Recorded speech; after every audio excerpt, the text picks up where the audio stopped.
All right, ladies and gentlemen, thank you for making it back from dinner. Coming up next, we have Amy Sturgis talking about the Captain Power story. Isn't there a subtitle to it as well? Rights Under Attack. So without further ado, I'm going to hand this off to Amy and start up the audio-visual portion of our presentation. Good evening. Thank you for joining us. I want to talk this evening about a show that was 20 years in the making, 20-year anniversary this year. To start it off, let me just set the stage with a little advertisement. If this were August 1987 and you were watching your local television station, this is what you might have seen.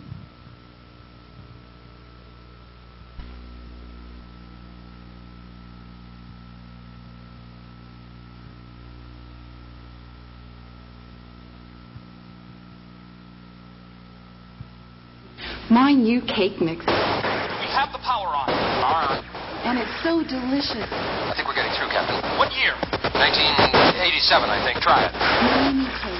Hello. To anybody watching, this is Captain Power, Jonathan Power. Do you read? We have a situation here. The year is 2147. Human life is threatened by biodreads. They follow a Lord Dread. I need your help. I have instructions. Please pay attention. Weekly program transmissions on TV begin September. If you have the power jet XT7, the XT7, you can fire invisible beams at enemy targets on these transmissions. Score or be hit. Warning, the TV show will fire back in... Fire back. Score or be hit. Do you understand? The power of the future is in your hands. My next message is September. Come in. Is anybody there? This is Captain Power. Captain.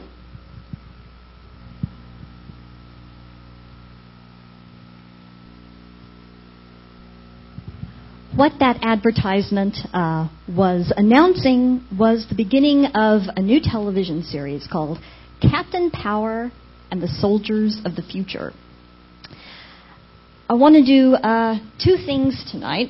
First, I want to talk about why this series... Oops. Actually, I guess I should use this, shouldn't I?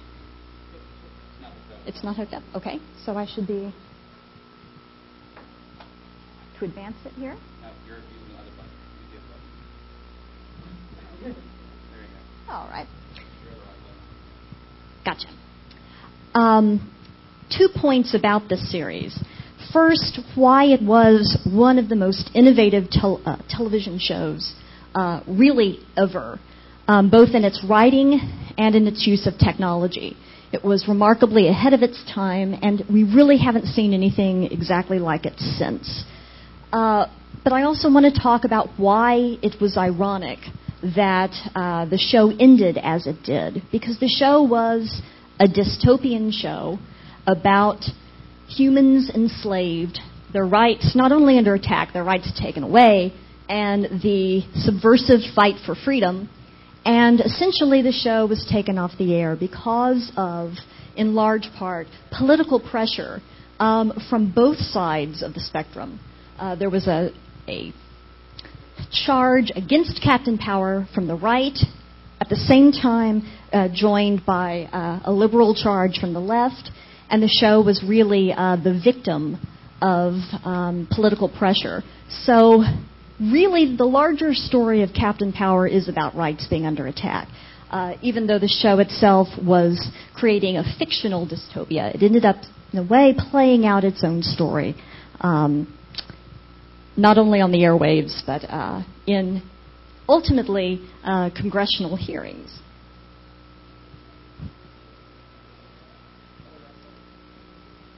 Okay, so first of all, what was Captain Power? Does anyone remember in September 1987? Some of you weren't born then. Okay, there's one other person who remembers this show. Captain Power began on September 20th, 1987. There were 22 episodes. It was created by J. Michael Straczynski, who would go on to make Babylon 5, to write comics, to do other television series, Jeremiah, Crusade. This was Straczynski's first step into the television arena. As you saw, the commercial was playing to a young audience, yet the writing was for an older audience. It was a paradox in that it really played to both camps. It was about a dystopian future set in the year 2147, in which humanity had lost, essentially, the war and was attempting to come back. The soldiers of the future who worked with Captain Power were attempting to put humanity back in its original position on top of the food chain, as it were, because humanity was getting set to be an extinct species. It was important not only because it was an interesting story, well told, but also because it was one of the first shows to really successfully blend CGI and live action. It made it an incredibly expensive series to put on, but half of the main characters were CGI, Captain Power and the soldiers of the future were live action, and this was really unique in its time, and it created some particular dynamics with the show and with the storytelling, because they had this different imaginative way to visualize the characters. Even more importantly, the series was created as a partnership between Landmark Entertainment and Mattel. The reason is there was interactive technology, as you saw in the advertisement, actually demonstrated for you. The characters could fire at people who had the right toy. We'll talk about that in a few minutes, that toy, that jet. And you could be hit. Conversely, you could fire at the show and hit characters on the show, actually just mechanical ones. But the opportunity to have this interactive technology with the story, you were part of the story element, you were actually helping Captain Power. You could play the series as a game, essentially. After this came out the oh-so-cool VHS tapes that had also separate storylines for Captain Power, and those were interactive as well. So depending on your enthusiasm for the show, you could actually arm yourself and take part in the storyline.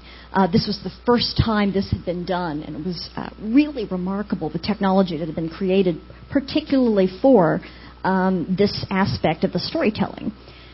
It's also important because the critical response to the show was quite amazing. Now, you saw the people in the goofy armor, right, doing the little power-on thing, and suddenly they had their outfits on. It was, in a sense, a well-kept secret for a time because it seemed there was this childlike side to it. However, the critical response quickly drew in adult viewers to the show. Siskel and Ebert did a special look at Captain Power and the Soldiers of the Future, gave them 2 thumbs up, said it was remarkable work of dystopian storytelling, highly recommended it. In 1988, it was nominated for a Daytime Emmy. It was for makeup, but it was still nominated for a Daytime Emmy. In 1988, it was also nominated for the Gemini Awards in Canada for Best Costume Design, but also for Best Performance by a Lead Actress for Jessica Steen, who was one of the Soldiers of the Future. Best Photography, Best Production Design, and significantly, Best Writing for J. Michael Straczynski for one of the scripts for this show. It won the Outstanding Technical Achievement Award that year, the Gemini Awards. And in 1989, it won the International Monitor Awards for Best Audio Design. So you see, the critical response there wasn't just for the technical aspects, although that was there, but also for the writing and the acting in this show. It's an anomaly, this child's show that has this remarkable writing and this remarkable acting. Indeed, several of the actors in the show went on to larger fame afterwards. So it's interesting things going on there. Let me tell you a bit more about the show before I tell you why it's ironic that the show died the death that it did. It's going to be the 20th year anniversary of the show, and I think it's important that we remember what the show was actually doing. If you watched an episode of Captain Power and the Soldiers of the Future, its title really didn't help, did it? You hear that and you don't think this is going to be deep, engaging adult material, right? Yet it was. But, you've got the whole Captain Power and the Soldiers of the Future thing to get over before you can even get there. The story was designed by J. Michael Straczynski and other writers on the show as a 4-season arc. Going into it, they knew the beginning, the middle, and the end, how this was going to unfold. Straczynski would later in his career discover again what happens when you get canceled before your arc is finished. But this was his training ground with Captain Power. If you tuned in, the first things you heard, besides Power On, that didn't help either, Power On, but it explained itself thusly. Earth, I don't have the deep TV man voice. It's really cool in the deep TV man voice. You're going to have to just imagine it. Earth 2147, the legacy of the Metal Wars, where man fought machine and machines won. Biodreads, monstrous creations that hunt down human survivors and digitize them. Volcania, center of the Biodread Empire, stronghold and fortress of Lord Dread, feared ruler of this new world order. But from the fires of the Metal Wars arose a new breed of warrior, born and trained to bring down Lord Dread and his Biodread Empire. They were soldiers of the future, mankind's last hope. Together they formed the most powerful fighting force in Earth's history. Their creed, this is important, to protect all life. Their promise, to end Lord Dread's rule. Their name, Captain Power and the Soldiers of the Future. That set up the dystopian world. While you were hearing this, you were seeing smoldering ruins of buildings, right? And you were seeing these automaton creature cyborg things. Actually, they weren't cyborgs. They were just mechanical, walking down the street in a threatening manner. And people being digitized, which I expect is a bit like being microwaved. They scream and then they sort of scatter. So it's kind of scary. But what was the real story behind this little introduction? Very interesting, actually. The idea was that by 2130, the different countries had created things, these mechanical androids things, that fought wars for them. It was very neat. It was very nice. They were like smart bombs with legs. And they would go fight each other, and it became a situation where war didn't cost human lives, really. And so wars went on all the time. So you had a group of scientists who got together and said, well, if we could create this supercomputer that could stop all of these mechanical warriors from fighting each other, we could end war forever, and that would be a good thing. Two of the main scientists were Stuart Power, the father of Captain Power, and his associate, Lyman Taggart. They get to the point they figure out exactly what the supercomputer needs to be, and Taggart goes bad, becomes Lord Dread. This supercomputer and Lord Dread kind of blend, so that Lord Dread ends up being this sort of cyborg thing, half human, half machine. And instead of their original design, which was ending war, they end up, all of the machines come under the power of Lord Dread and this overmind supercomputer, and they decide they'd rather put themselves in power and rule the world instead. Rather than giving everyone peace, they would just give the world themselves and their new world order. So you have these two scientists, great idea, one goes bad. And so Dr. Power and his son, Captain Power eventually, try to fight this, but they lose. And so by the time you get to 2147, you have this cyborg guy and his supercomputer running all of these mechanical things. And their plan is to remake the world for machines. Humans are just going to mess it up. So we get rid of the humans, and we just have a world of the machine. They really, really do win the Metal Wars. And so everything that's left is the smoldering ruins of cities everywhere. And there are a few people who think actually humanity was pretty good, and that machines under this horrible guy, and it's important to remember that it was a human who started all of this, that's not the way to go. And so they're fighting for humanity's future. So the story arc is this really underdog story of humanity trying to fight back after the world has been taken over by these mechanical creatures. The characters were not what you think of as superhero characters.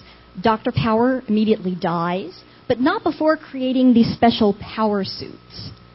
And the power suits, each one is a special kind of suit made for only one person, meant to enhance that person's gifts.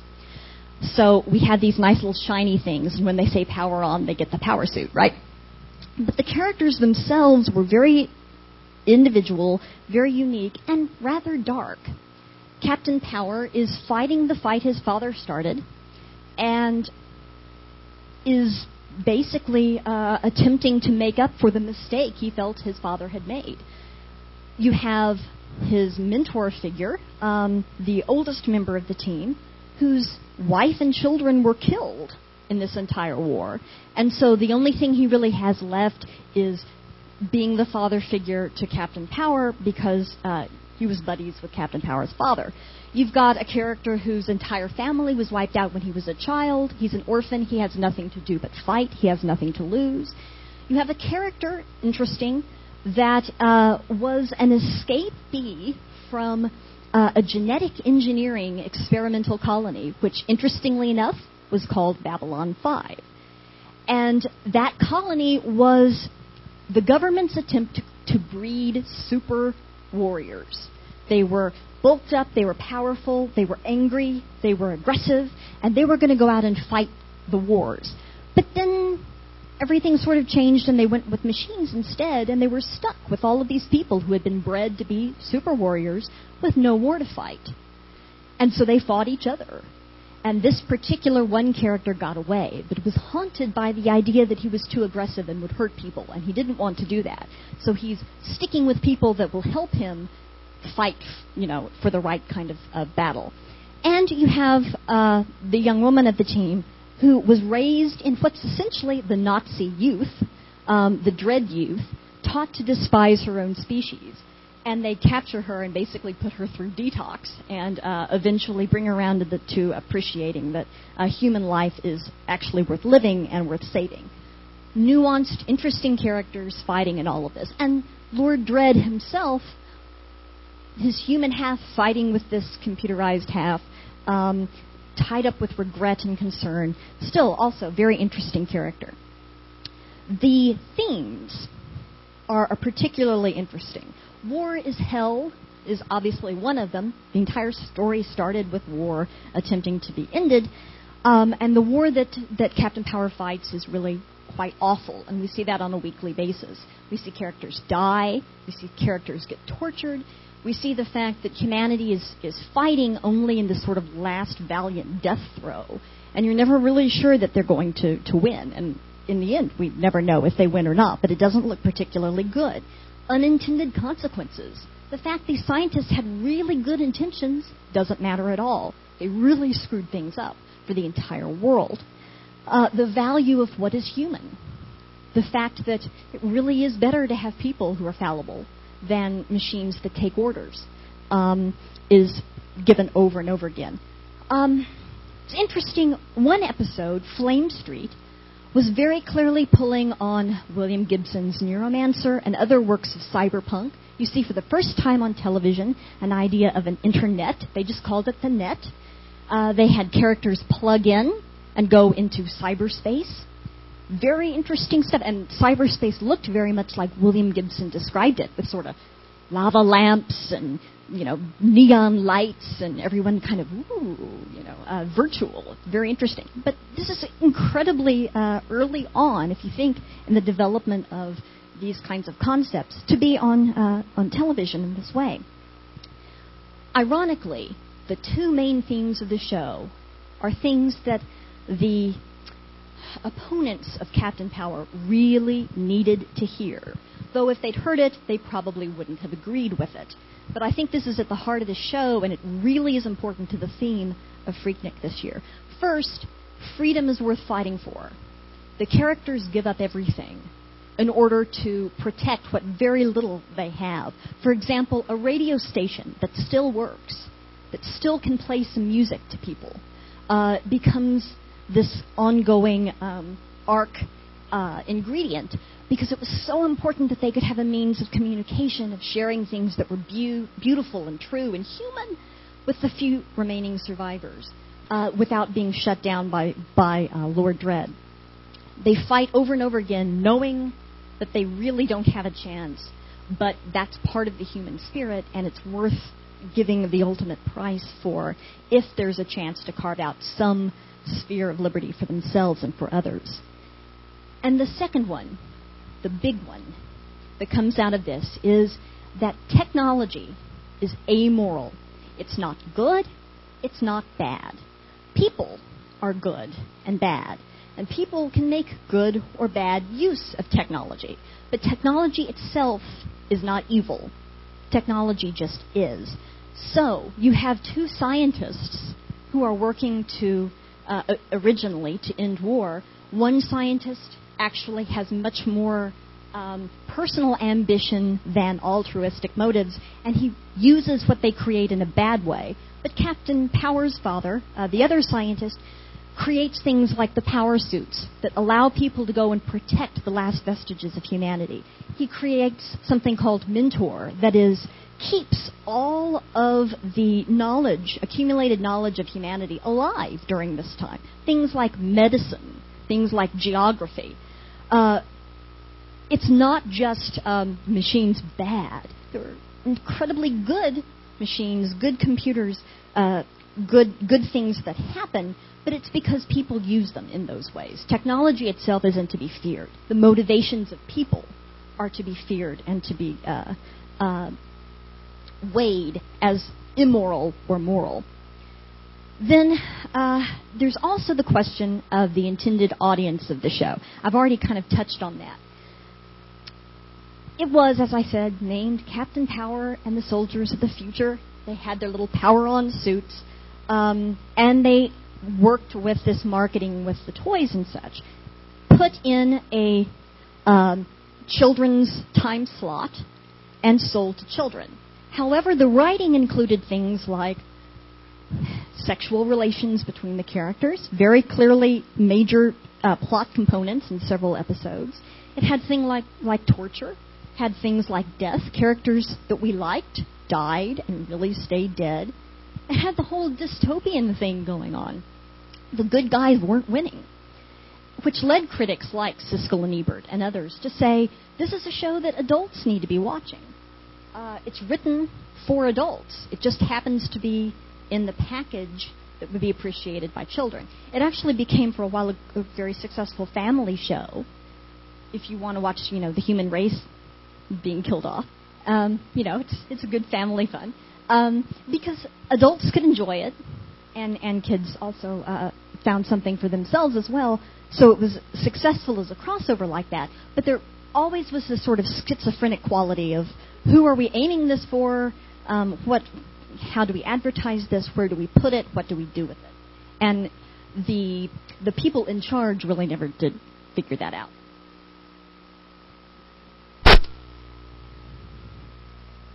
Which brings us to the question of interactivity. You saw in that subversive moment of breaking through the cake mix ad in order to make this plea for help from 2147 that you could help Captain Power by getting involved with the story. How did this happen? Well, there were lots of things that eventually came out of Mattel for Captain Power, but the most important was the XT-7 jet. The XT-7 jet is what actually fired in the show. It is a jet. It is not a gun. That's important. What you would do is you would buy this, and for a promised 3 minutes every episode, not necessarily 3 minutes all in the same time, but for a total, at the end of the episode of 3 minutes, you would have the chance to go at one of the mechanical bad guys who was, thwarting humanity. They had little red glowy chests, and I have no idea how this works, so don't ask me. But I just know it does. They had little red glowy chests, and they might be, kicking the ass of the bad guys, or they might be just walking by. You just didn't know. Or soaring by, because some of them could fly. And if you aimed this XT7 up at the little red glowy spot on their chest, if you hit first, if you fired first, you would basically pull their power source. And they'd go, eh. Right? They were mechanical. This is important. You weren't killing them. They weren't alive.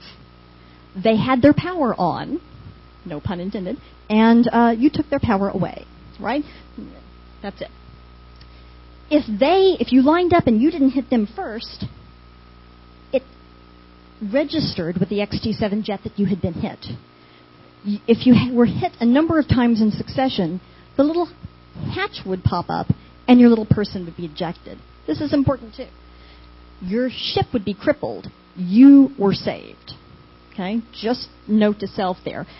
Nobody was dying, but if you could pull the power source on all of these mechanical things, then humanity had a chance. So you wanted to hit first, right? If not, you were grounded and you were out of the war, at least until you got another XT7. So that's the way that worked. The action sequences totaled maybe 3 minutes of an episode. That was the requirement. Then there were the videos that came out, Raid on Volcania, and things like this, training, so that you could be really good in your XT7 before the next episode. And that worked the same way. You would try to hit, not be hit. Then there would be other merchandise that came out, the action figures, the lunch boxes, the other magazines. After the show, actually, there was a series of comic books, activity books, even coloring books for the little brother or sister. So you had several things there to buy that actually went with Captain Power. But the XT7, the most important thing. Okay. So here you have this story about humanity getting trampled, essentially, where people were living scared of their shadows.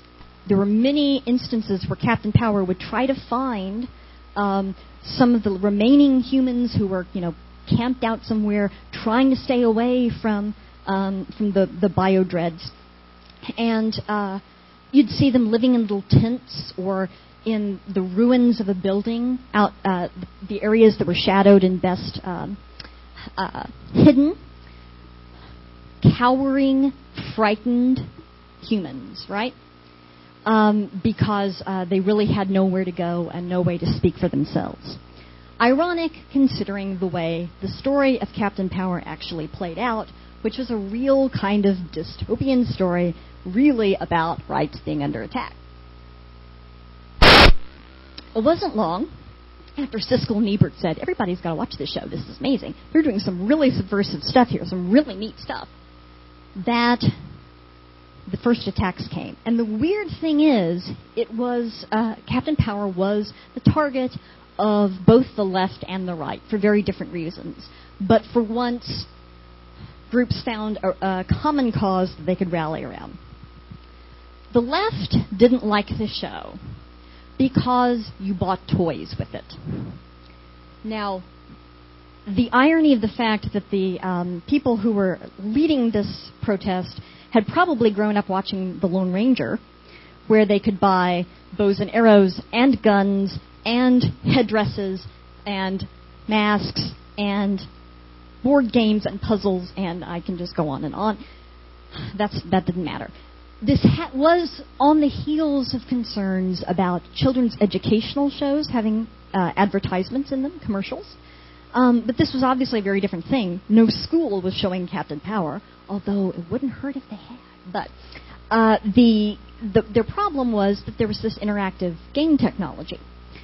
On CNN, Peggy Charon of Action for Children's TV said, and I'm quoting, "To really watch the show the way it's designed to be watched, you have to go out and buy something to use with the program.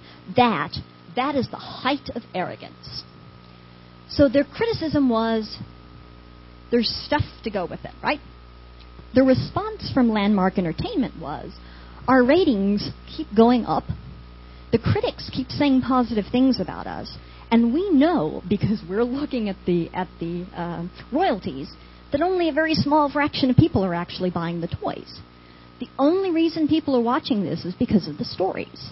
If that weren't the case, our ratings would be plummeting and we'd be off the air.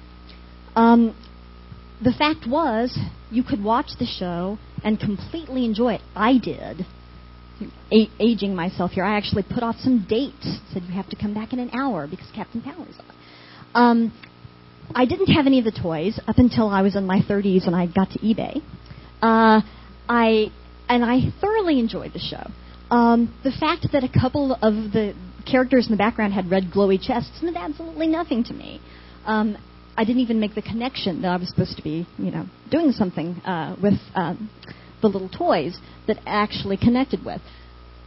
Clearly, the storytelling was at the heart of the series, but the idea that you could buy something and use with it and enhance your experience of it was labeled exploitation of children. And so, from one side, it was said that crass commercialism, really capitalism run amok, has created this unholy union between Mattel and Landmark Entertainment, and clearly we're designing children to be nothing but soulless consumers, and that's why Captain Power should be taken off the air. That's essentially a completely unbiased account of the argument against Captain Power from the left. And I would point out that if any of them had actually watched the show, they would have appreciated the fact you didn't have to have the XT7 to enjoy it. Even more so, though, the right, clearly no one from this particular camp had actually watched the show at all. The argument from the family values side was that this promoted violence. And the problem was, rather than spending quality time sitting around the dinner table with mother and daddy, the child was shooting something and trying to kill something. And you were just going to create a bunch of juvenile delinquents who the next day would be, gangbangers if you allowed your children to take part in this. They wanted to limit TV addiction, and this was just adding to the TV addiction problem. And so,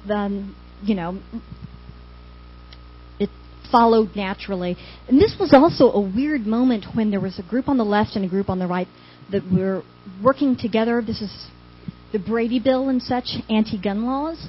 This was a moment in time where you had Republicans kind of jumping on the on gun regulation as well as the left. So there was all this talk about you're teaching children to play with guns. Okay, go back to the point that it was the Lone Ranger generation that was actually playing with guns. They never took into consideration, first of all, no gun was fired in this show.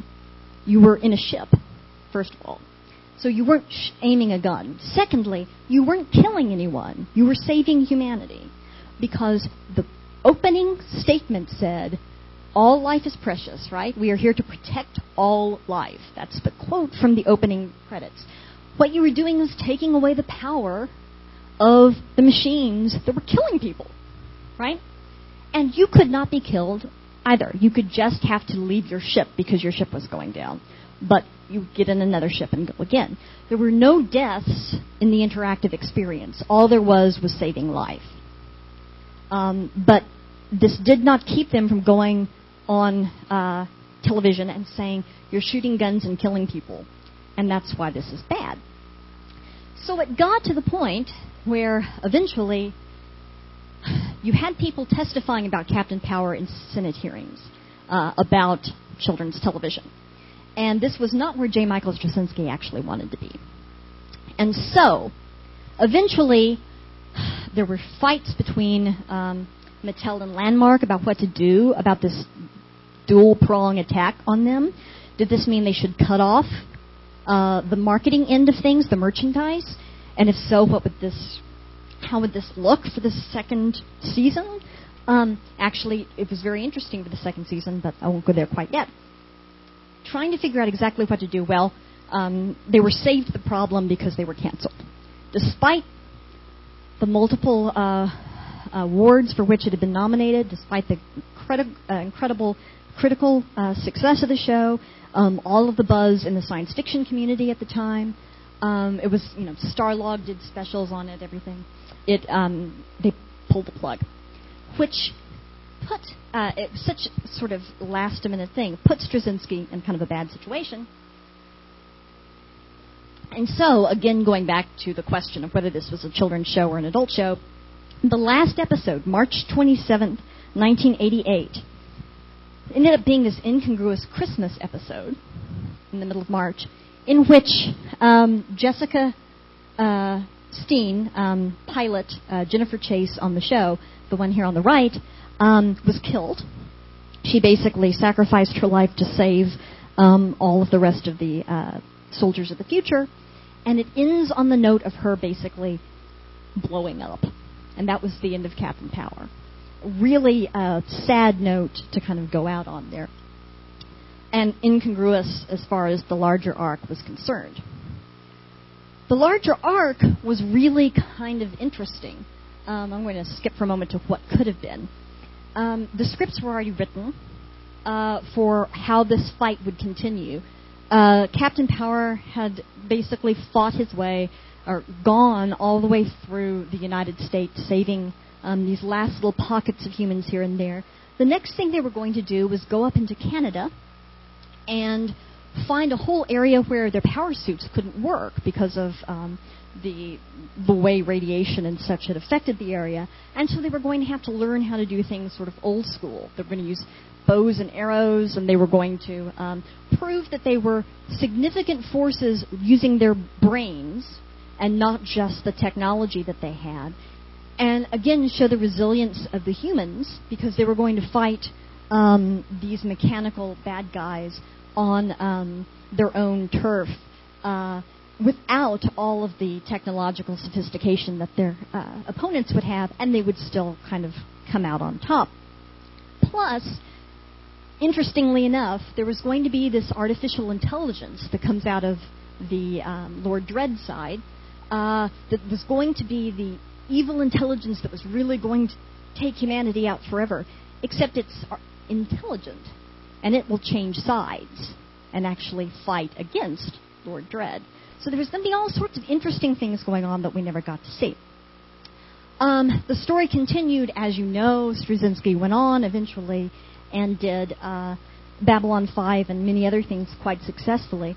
If you watch some of the episodes of Babylon 5 that are incredibly harsh about merchandising, you may remember, if you watched that, jokes about the Londo dolls and such in the gift store at Babylon 5. This was in very much a sense of reaction against what he had faced with Captain Power. And his incredible protectiveness of the other stories that he created is also tied up to the fact that he had a lot of hurt coming out of the Captain Power situation. You also see this really innovative, entrepreneurial, exciting experiment in storytelling. Not only the adult content mixed with the childish excitement and packaging, but also the interactive feature. Why aren't we interacting in all kinds of interesting ways with the television series we have now? Well, the first one got shot down in a really hard way. And that ended the question about innovation for several years to come, halted that whole line. Mattel was already doing some experimentation with some other things. People look back and criticize and say, well, that was really rudimentary what they were doing with that. Well, yes, it was, but they were the first ones to do it and put it out there in a way that was seen across the United States and Canada. and as it was exciting people about what the possibilities would be, basically was punished for being a pioneer. And so it really shut down a whole area of inquiry in entertainment and in technology because of the way it was demonized. So it brings up the question whether or not something that kind of goes out on the edge and attempts something new could really face the kind of attacks that Captain Power did.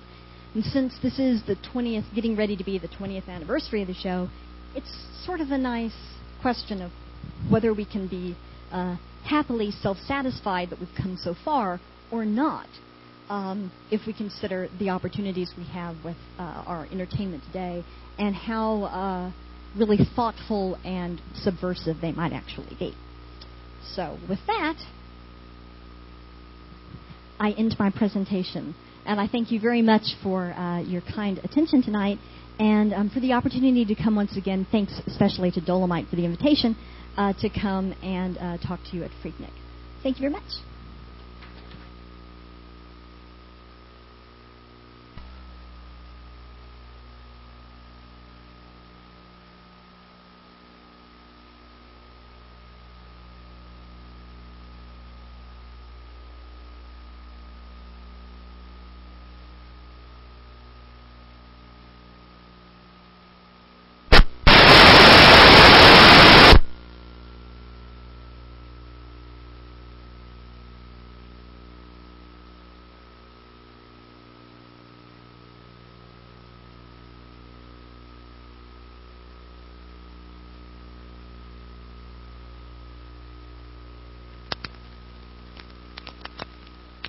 Sorry, thank you very much. I was forgetting my Phreaknic etiquette there. A lot of the episodes were actually put out on VHS, so you can still get the training videos. If you can also get the Jet XT7 as well, but you can get a lot of the episodes on VHS, eBay and such. But the fan organizations have other means of getting you versions if you're interested. So. Yes, I am only telling you hearsay. I have absolutely no proof that this is the case. But the tapes do show up rather regularly on eBay, the VHS tapes. And not all full 22 episodes are available that way. But Flame Street is, which is the cyberpunk episode that's just really, really interesting. Although this is so early in the game that the actress who talks about the fact that you have to log on, they put it one word, they were being really, and she'd say Logan, because she wasn't exactly sure what that meant. And so you would Logan to the program, and it was kind of interesting. But it had the little jacks in the back of their head and everything. It was quite neat. So, yeah.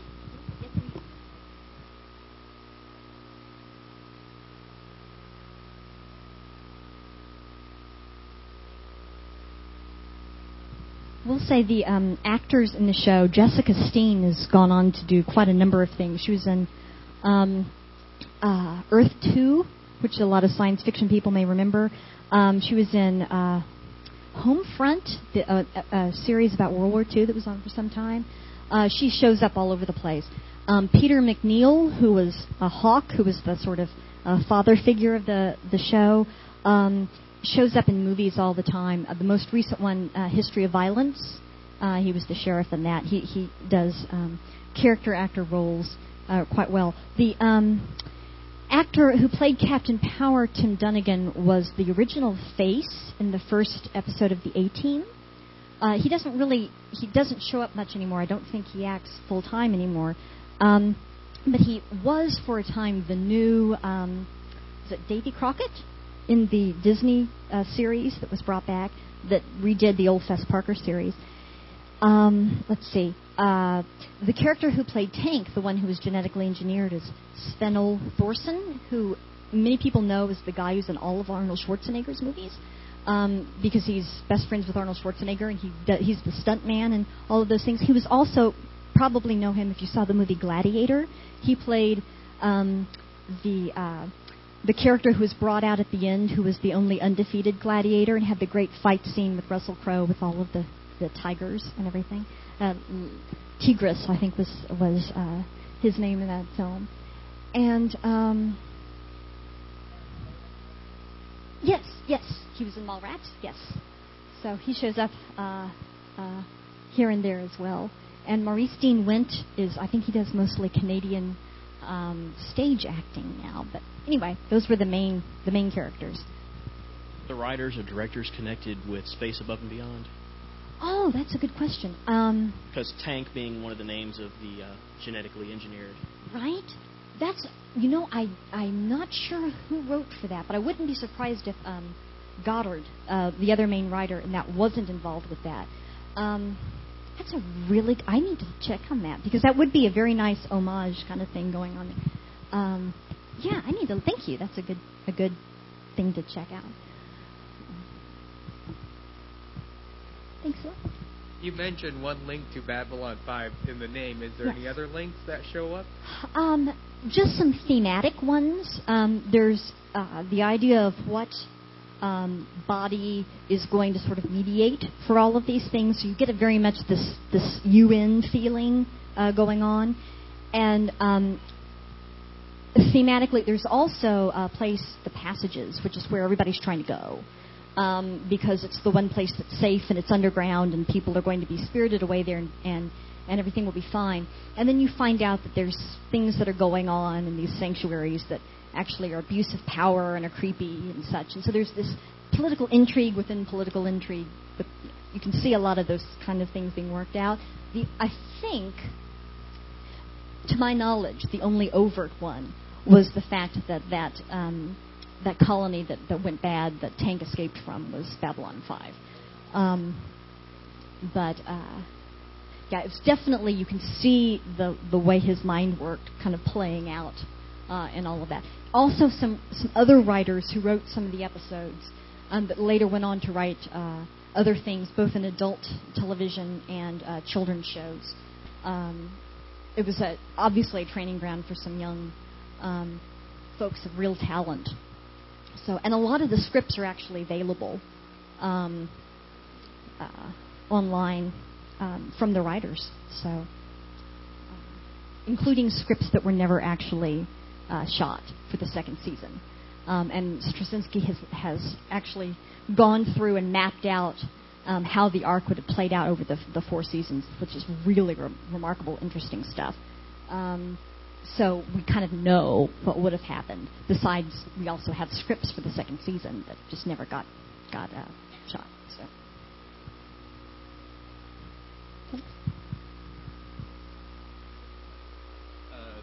Quick tech question. Have you tried your XT7 with the VHS or other tapes to see if you actually managed to get ejected or whatever? I have not. I have talked to people who have. I'm guessing it worked for. Yes, it did. And they got ejected. Yep. They're out of the war. But I never actually. Keep it cherry in the box, man. How much massaging did the last episode get? You mentioned one of the main characters. Yeah. Right. How much do you know? How much they altered it just to try and wrap things up on the last minute? Or they really didn't get to. It was left with this hanging moment of they didn't get to and they just didn't try. I think there was a combination there. They knew at that point that they were canceled, but they had it was incredibly moving ending. And you could already see hints of the fact that Captain Power was going to go from being this sort of wide-eyed Galahad, gee whiz, my father wanted me to do this, let's go fight, guys, to being a really dark character who was out for revenge, who would have to be reined in by these other characters, and really show this, we're trying to save humans, but darn it, I'd like to kill something. But that's not what we're about, that I really want to kill something sort of thing. This shadow, you see it just for a moment, but it ends with you saying it, and part 2 is where, and it's just not there. So it's a very abrupt ending, and Stark. I mean, For a death scene in a children's show, it's violent.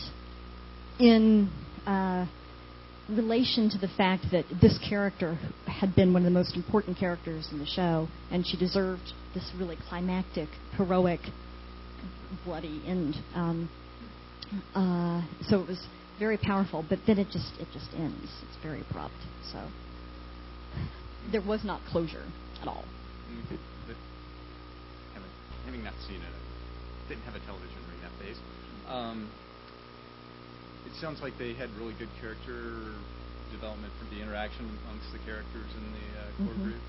Yes. Okay. And a lot of it tied into. There were moments where, for example, Tank was concerned about if he had lost his human, if he was really human, if he had been created rather than born, and was he being too aggressive and these sorts of things.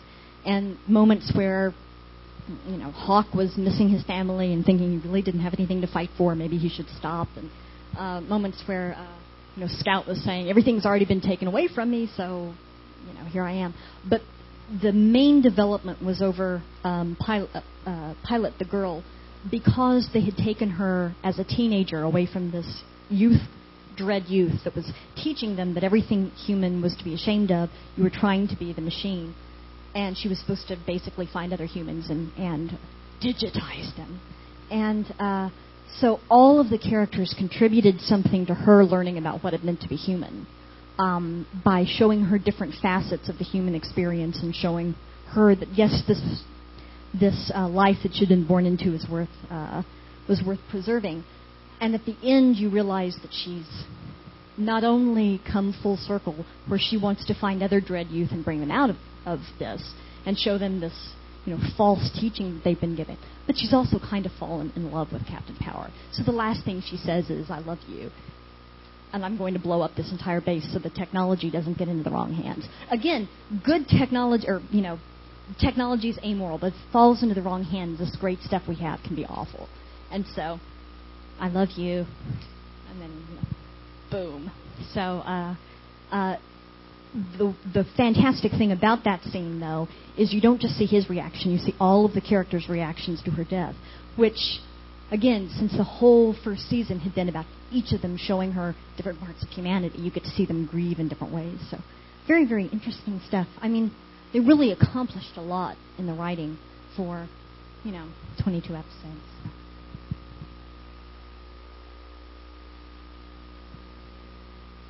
I vaguely recall the toy line from the Sears catalog when I was a little kid. Yes. And I seem to recall, I could be making this up in my head because it's been so long. Was there also a Black Jet, or were there any plans for developing more interactive toys? There were. And to be honest, I don't remember what all of them were, but I know that they were carried in the Sears catalog, and that's also where they carried the VHS tapes of the episodes. There was more than one ship that was being created, but I don't know what the others were. I'm sorry. And I also don't know. I do know they were creating different things in hopes for the second season that never got off the ground. There you go. There you go. And if the suction cup sticks to the television screen, you can say, I got me one, right? There you go. I wish I knew more about that, and I'm sorry. I don't. But that information is out there. And there's a good website, one of the fan websites, that documents all of the merchandise that had ever been. In fact, even the Wikipedia page has great pictures of the different merchandise that was available still in the package. Just it's available out there. I just offhand don't know, and I'm sorry about that. But it's a great question.